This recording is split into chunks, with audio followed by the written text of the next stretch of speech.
Hello aspirants, welcome to Civilians. RRB JEE CBT 1 result already announced ആണ്. CBT 2ന്റെ പ്രിപ്പറേഷനിലായിരിക്കും selected candidates എല്ലാം. Exam preparation time വളരെ limited ആണ്. അതുകൊണ്ട് തന്നെ ഈ എക്സാമിന്റെ ക്വസ്റ്റ്യൻ പാറ്റേൺസിനെ കുറിച്ച് വളരെ കൃത്യമായ ഒരു ഐഡിയയും അതോടൊപ്പം ടെക്നിക്കൽ സബ്ജക്ട്സിന്റെ സിലബസിനെ കുറിച്ച് വളരെ കൃത്യമായ ഒരു നോളജും ഉണ്ടെങ്കിൽ ഈ എക്സാം വളരെ ഈസിയായി ക്രാക്ക് ചെയ്യാം. സോ അതിനായി നമുക്ക് നല്ല ഒരു സ്റ്റഡി പ്ലാനും അതിനോടൊപ്പം കുറച്ച് പ്രിപ്പറേഷൻ സ്ട്രാറ്റജീസും വളരെ നീഡ്ഫുൾ ആണ്. അപ്പോൾ നമുക്ക് എക്സാം സ്ട്രക്ചർ ഒന്ന് നോക്കിയാലോ. എക്സാം പാറ്റേണിൽ നമ്മൾ ആദ്യം മനസ്സിലാക്കേണ്ടത് ക്വസ്റ്റ്യൻ പാറ്റേൺ ആണ്. ക്വസ്റ്റ്യൻ പാറ്റേണിൽ ഓരോ ക്വസ്റ്റ്യനും നമ്മൾ എത്ര മാർക്ക് അലോക്കേറ്റ് ചെയ്തിട്ടുണ്ട്, അതുപോലെ തന്നെ നെഗറ്റീവ് മാർക്കിംഗ് റൂൾസ് എങ്ങനെയാണ് എന്നുള്ള കാര്യങ്ങൾ അറിഞ്ഞിരിക്കണം. അതുപോലെ സിലബസിന്റെ കാര്യത്തിൽ ടെക്നിക്കൽ സബ്ജക്ട്സിന് ഏറ്റവും കൂടുതൽ വെയിറ്റേജ് വരുന്ന സബ്ജക്ട് ഏതാണെന്ന് നോക്കുക. അതിൽ നിന്ന് ഇമ്പോർട്ടൻ്റ് ആയിട്ടുള്ള കോൺസെപ്റ്റ്സ് സോർട്ട് ഔട്ട് ചെയ്ത് നിങ്ങൾക്ക് പഠിക്കാവുന്നതാണ്. ക്വസ്റ്റ്യൻ പാറ്റേണിലേക്ക് പോകുമ്പോൾ നോൺ ടെക്നിക്കൽ ഏരിയാസിൽ നമുക്ക് വരുന്നത് general awareness, physics and chemistry, basics of computers and application, basics of environment and pollution control. In total 4 non technical subjects കൂടെ നമുക്ക് കിട്ടുന്നത് 50 മാർക്സ് ആണ്.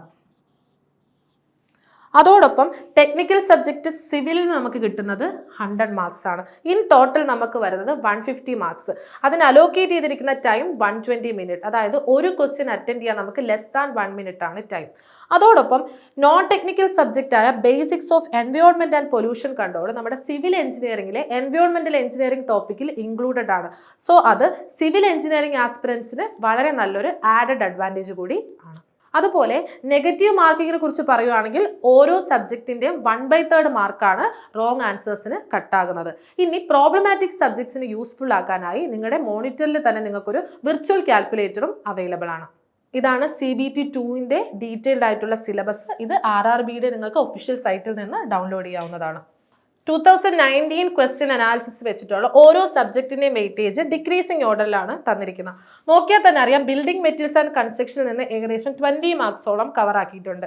Balance RCC, structural analysis, mechanics of structures, എൻവയോൺമെന്റൽ engineering, soil mechanics and foundation, estimation, steel, ഇത്രയും areas cover ചെയ്താൽ തന്നെ more than 70 marks നിങ്ങൾക്ക് score ചെയ്യാവുന്നതാണ്.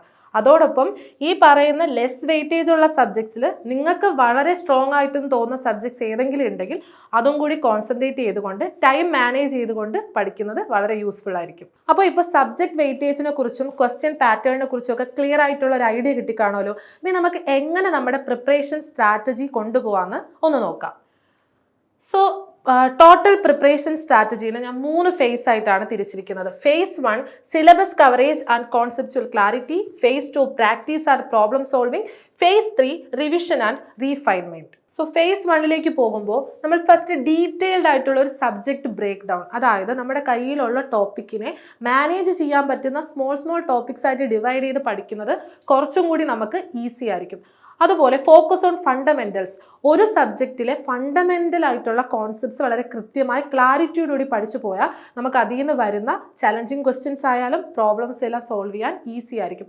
പിന്നെ പ്രാക്ടീസ് വിത്ത് MCQ, സ്റ്റാർട്ടിങ്ങിൽ നമുക്ക് സിമ്പിൾ ക്വസ്റ്റ്യൻസ് നിന്ന് തുടങ്ങി കുറച്ച് ചലഞ്ചിങ് ആയിട്ടുള്ള ക്വസ്റ്റ്യൻസിലേക്ക് ഗ്രാജുവലി നമുക്ക് പ്രാക്ടീസ് തുടങ്ങാവുന്നതാണ്. Phase 2 practice and problem solving.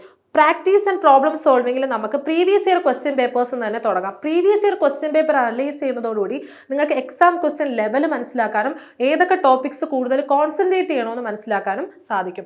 Next mock test, നമുക്ക് പറ്റുന്ന അത്രയും മോക്ക് ടെസ്റ്റ് അറ്റൻഡ് ചെയ്യുക. അതോടുകൂടി നമുക്ക് നമ്മുടെ പ്രാക്ടീസിങ് സ്കില്ല് കൂട്ടാനും പറ്റും, നമ്മുടെ വീക്കർ ഏരിയാസ് ഏതൊക്കെയാണെന്ന് ഐഡന്റിഫൈ ചെയ്യാനും പറ്റും. Next focus on weak areas. So നമ്മുടെ ഈ പ്രാക്ടീസ് സെഷനോട് കൂടി നമുക്ക് ഏതൊക്കെയാണ് വീക്ക് ഏരിയാസ് എന്ന് മനസ്സിലാക്കും. ആ ഏരിയാസിലോട്ട് നമ്മൾ കൂടുതൽ കോൺസെൻട്രേഷൻ കൊടുക്കുക, ആ ഏരിയാസിലെ ക്വസ്റ്റ്യൻസ് കൂടുതൽ സോൾവ് ചെയ്യാൻ ശ്രമിക്കുക. അതോടൊപ്പം തന്നെ നമുക്ക് നമ്മുടെ ഈ നോളജിലുള്ള അല്ലെങ്കിൽ നമ്മൾ മനസ്സിലാക്കിയിരിക്കുന്ന കാര്യങ്ങളിൽ ആ ഒരു ഗ്യാപ്പ് നമുക്ക് ഫില്ല് ചെയ്യാൻ പറ്റും. നെക്സ്റ്റ് വരുന്നത് ലെവലപ്പ് സ്റ്റേജിൽ നമ്മൾ ഈ മിസ്റ്റേക്സ് എല്ലാം ക്ലിയർ ചെയ്തുകൊണ്ട് കുറച്ചും കൂടെ ചലഞ്ചിങ് ആയിട്ടുള്ള ക്വസ്റ്റ്യൻസ് പ്രാക്ടീസ് ചെയ്യുന്നതിലോട്ട് നമുക്ക് പോകാവുന്നതാണ്. Phase 3 revision and refinement. Preparation start ചെയ്യുമ്പോൾ തന്നെ ഒരു നോട്ട് പാഡ് കരുതുക. അതിൽ ഇമ്പോർട്ടൻ്റ് ആയിട്ടുള്ള കീ കോൺസെപ്റ്റ്സ് നോട്ട് ചെയ്ത് പോകുക. ലാസ്റ്റ് മിനിറ്റ് സ്റ്റേജിൽ അത് ബ്രഷ് അപ്പ് ചെയ്യാനായിട്ട് യൂസ് ചെയ്യാം. അതുപോലെ ഫോർമുല ഷീറ്റ്, നമുക്ക് ഇമ്പോർട്ടൻ്റ് ആയിട്ടുള്ള സബ്ജക്ട്സിലെ ഫോർമുലാസ് എല്ലാം നോട്ട് ചെയ്ത് വെക്കുക. അത് നമുക്ക് ക്വിക്ക് റെഫറൻസ് ആയിട്ട് യൂസ് ചെയ്യാവുന്നതാണ്. നെക്സ്റ്റ് ടൈം മാനേജ്മെന്റ് വളരെ ഇമ്പോർട്ടൻ്റ് ആണ്. ഓരോ സബ്ജക്റ്റിനും ടൈം അലോക്കേറ്റ് ചെയ്ത് പഠിക്കുക. ഇമ്പോർട്ടൻ്റ് ആയിട്ടുള്ള സബ്ജക്ട്സും അതേപോലെ തന്നെ നമുക്ക് കുറച്ചും കൂടി ഡിഫിക്കൽട്ട് ആയിട്ടുള്ള സബ്ജക്ട്സിനെല്ലാം ടൈം നമ്മൾ കൂടുതൽ ഇൻവോൾവ് ചെയ്തുകൊണ്ട് തന്നെ നമ്മൾ ഈ പ്രിപ്പറേഷൻ കൊണ്ടുപോകാവുന്നതാണ്. ഇപ്പോൾ ഡിസ്കസ് ചെയ്ത സ്റ്റഡി സ്ട്രാറ്റജീസ് ഒക്കെ ഫോളോ ചെയ്യണമെങ്കിൽ കുറച്ച് എഫക്റ്റീവ് ആയിട്ടുള്ള ടെക്നിക്സ് കൂടി അറിഞ്ഞിരിക്കണം. ഒന്ന് നോക്കിയാലോ. First one, time table. വളരെ കൃത്യമായൊരു ടൈം ടേബിൾ സെറ്റ് ആക്കുക. ബാക്കി കമ്മിറ്റ്മെന്റ്സ് ഒക്കെ ബാലൻസ് ചെയ്തുകൊണ്ട് ഈ ടൈം ടേബിൾ ഫോളോ ചെയ്യാൻ കൃത്യമായി ശ്രദ്ധിക്കുക. Second one, time managing techniques. എല്ലാവരും പ്രിപ്പറേഷനിൽ ഫേസ് ചെയ്യുന്ന ഒരു ഡിഫിക്കൽറ്റിയാണ് ടൈം മാനേജ് ചെയ്തുകൊണ്ട് എങ്ങനെ പഠിക്കാമെന്ന്. അതിന് ഒരുപാട് ടെക്നിക്സ് അവൈലബിൾ ആണ്. അതിലൊന്നാണ് പോമോഡോറോ ടെക്നിക്ക്. പോമോഡോറോ ടെക്നിക്കിൽ സ്റ്റഡിക്ക് വേണ്ടി ഫോക്കസ് ചെയ്തുകൊണ്ട് തന്നെ നമ്മൾ 25 മിനിറ്റ്സ് മാറ്റി വയ്ക്കുക. അവിടെ നമ്മൾ വേറെ ഒരു ഡിസ്ട്രാക്ഷനും ഇല്ലാതെ സ്റ്റഡി മാത്രം കോൺസെൻട്രേറ്റ് ചെയ്യുക. അതിനുശേഷം ഒരു ഷോർട്ട് ബ്രേക്ക് നമുക്ക് എടുക്കാവുന്നതാണ്. ഇത് വെച്ചിട്ട് നമുക്ക് എന്ത് ചെയ്യാൻ പറ്റും? നമ്മുടെ കോൺസെൻട്രേഷൻ ഇംപ്രൂവ് ചെയ്യാനും നമ്മുടെ ടയേർഡ്നെസ് കുറയ്ക്കാനും പറ്റാവുന്നതാണ്. Third one is active recall.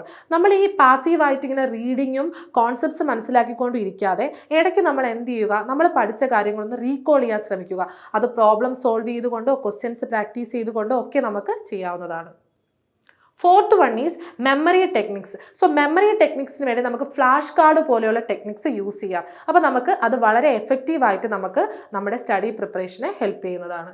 Fifth one വളരെ ഇമ്പോർട്ടൻ്റ് ആയിട്ടുള്ളതാണ് റെസ്റ്റ് ആൻഡ് റിലാക്സേഷൻ. നമ്മുടെ പ്രിപ്പറേഷൻ കൊണ്ടുപോകുന്നതിനോടൊപ്പം തന്നെ നമ്മൾ കൊണ്ടുപോകേണ്ടതാണ് ഒരു ഹെൽത്തി ആയിട്ടുള്ള ലൈഫ് സ്റ്റൈൽ. പ്രിപ്പറേഷൻ ജേർണിയിൽ നമുക്ക് കുറച്ചും കൂടി നമ്മുടെ കോൺസെൻട്രേഷൻ ഇമ്പ്രൂവ് ആക്കാൻ എല്ലാം ഒരു ഹെൽത്തി ലൈഫ് സ്റ്റൈൽ ഫോളോ ചെയ്യുന്നത് വളരെയധികം ഇമ്പോർട്ടൻ്റ് ആണ്. അപ്പോൾ ഈ പറഞ്ഞ സ്ട്രാറ്റജീസും ടെക്നിക്സും ഒക്കെ യൂസ് ചെയ്ത് എഫക്റ്റീവ് ആയിട്ടുള്ള ഒരു സ്റ്റഡി പ്ലാൻ ക്രിയേറ്റ് ചെയ്തുകൊണ്ട് വളരെ മികച്ച ഒരു സ്കോർ നേടാൻ നിങ്ങൾക്ക് എല്ലാവർക്കും കഴിയട്ടെ. Do your best.